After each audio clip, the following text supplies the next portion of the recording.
लगन विजया चाट गई तलवार।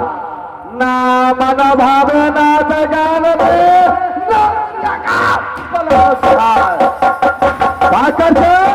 महाराज आज ये तेरा चौबटिया को तुम खड़े खड़े ड्यूटी बजाओ। जी महाराज। मैं आ रहा हूँ किसी जंगल से शिकार खेल कर। जाइए महाराज, चले जाइए महाराज, मैं हर हमेशा खड़े ड्यूटी करता हूँ। बस मेरे बहादुर, चलो तो तेरा चौबटिया पर ड्यूटी करो, मैं आ रहा हूँ शिकार खेल कर।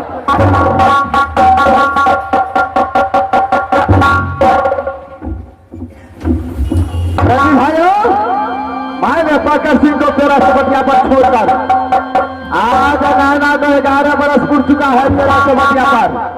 सिर्फ एक बरस बाकी है।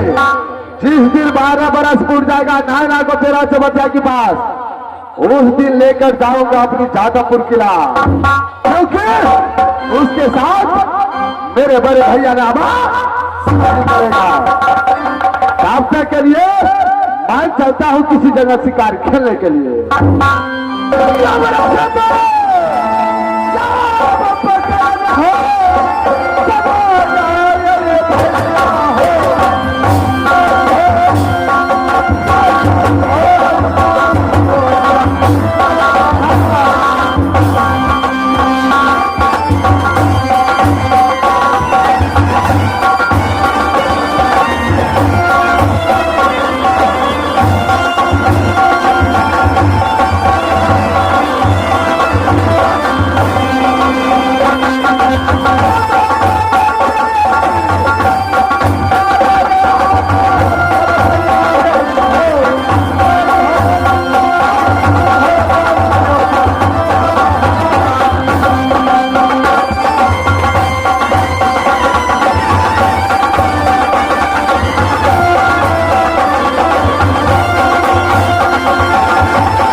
मास्टर दो मास्टर हमरा तो कमजोरी भा गए देखे डॉक्टर ला 3 पोखर के पानी चढ़ा लेवे थे हम 3 मीरी चलावे छे मास्टर आंख देख लुच्ची छिटक लगे छे खबरदार जंगल रहिया रख के चोरिया दिन का कहते खबरदार।